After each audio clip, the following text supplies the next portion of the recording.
And joining me now is best-selling author of Fossil Future, Why Global Human Flourishing Requires More Oil, Coal and Natural Gas, Not Less, energy expert Alex Epstein.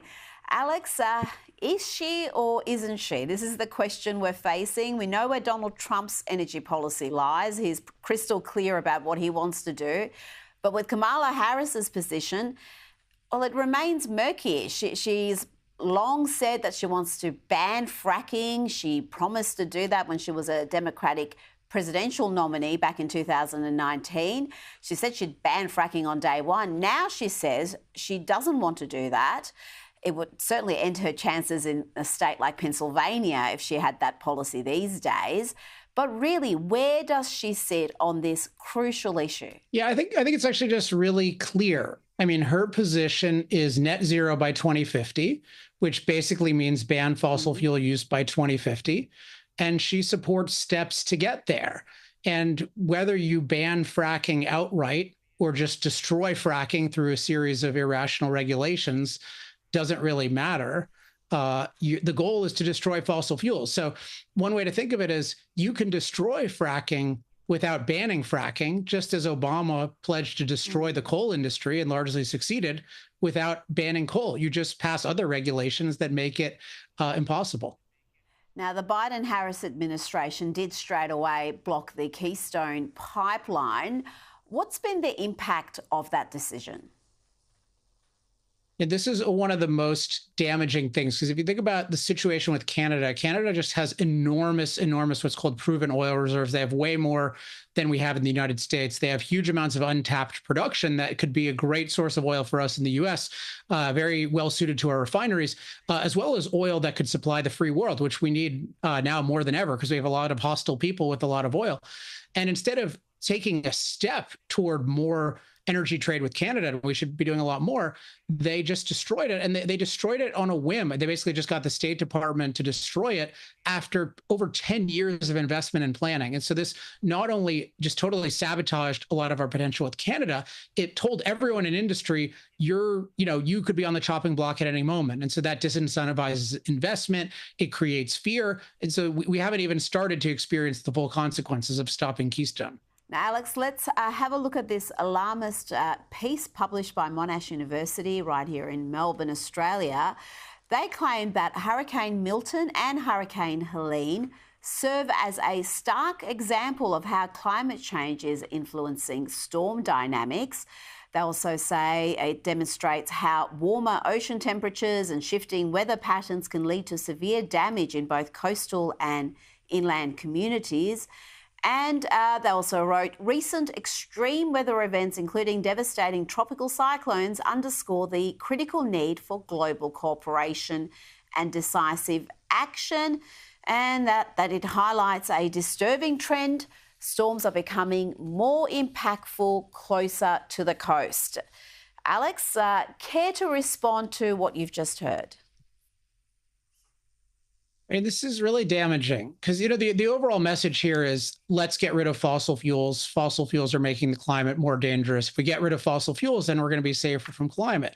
But if you just think for a second, have fossil fuels made us more endangered by climate or safer from climate? You just think, what was a hurricane like 100 years ago, 50 years ago, even 25 years ago compared to today? And it's obvious, and the data bear this out, that we're much, much safer from hurricanes and other forms of extreme weather. And fossil fuels are a huge reason why. They keep us incredibly resilient through things like heating and air conditioning, storm warning systems, evacuation systems, building sturdy buildings, et cetera, et cetera. So we've become incredibly resilient to climate thanks to fossil fuels. And whatever climate effects fossil fuels have had are very hard to detect, particularly with storms. This is why there's no strong trend with hurricane frequency or intensity. And so they're really just trying to make stuff up, saying like, oh, it develops faster here and there. Just the big picture is fossil fuels are making us safer than ever from extreme weather. And so if you're manipulating science to tell us to get rid of fossil fuels, you're going to make us far more in danger from extreme weather. And if you did it literally, you just destroyed the whole country because the grid can't work without fossil fuels. I mean, imagine Australia without coal. That's over half your grid. So, you get rid of coal really quickly. A huge percentage of the population dies. The grid doesn't function. You have civil war. Like, these guys are not at all thinking through what they're advocating, or they are. and they just really hate humans. Well, I think that's at the heart of a lot of the activism we see in this area.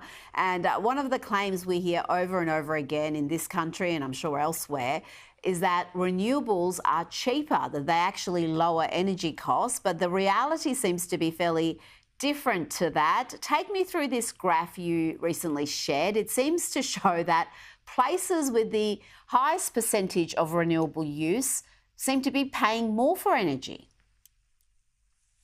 Yeah, I mean, that's a good description of what that shows. And we see this around the world. And Rita, I think it should be pretty obvious to somebody. Like, imagine I said, hey, Rita, I've got something that's better and cheaper than the iPhone, but I'm not just going to make it and compete with the iPhone. I need you to ban the iPhone and then give me a couple $1 trillion in subsidies.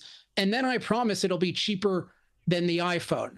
Well, if it were cheaper, then you wouldn't need to ban the competition and you wouldn't need subsidies. So obviously it's an inferior thing, and they're just issuing press releases with lies. So if you're actually better, then compete with fossil fuels on providing reliable electricity and other forms of energy. And they're not willing to do that because the technology and economics aren't there. And really what this whole renewable is cheaper thing for, it's just a cover for to pretend that we're not going to experience extreme suffering from banning fossil fuels. And what we've seen in Europe is just even with a little bit of restriction of fossil fuels, it creates a total energy crisis. So they should learn their lesson. And if renewables so-called are actually cheaper or can become cheaper, then let them compete on a real market to provide reliable energy. Otherwise, it's obviously just a lie. Now, you've highlighted more catastrophizing by the climate activists. It's something that we hear daily, and it's not new. Let's go back 20 years to this from The Guardian in 2004, where they claimed that climate change over the next 20 years could result in a global catastrophe costing millions of lives in wars and natural disasters. Once again, Alex, that claim has not aged too well. Yeah, I mean, like if we actually had news, it would just constantly be telling us, guess what? Life is better than ever. We're safer than ever from climate.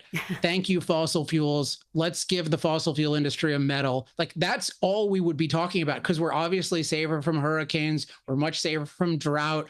We're safer from temperature extremes. Like, well, we should be celebrating. We've become incredibly resilient to climate, and whatever climate change has occurred hasn't mattered that much, and we shouldn't expect it to matter that much. Why would 1 or 2 degrees change on the Earth overwhelm the most adaptable species in the history of the planet that's increasingly getting better at being resilient from climate? So people they're thinking about climate like it's the year 1300.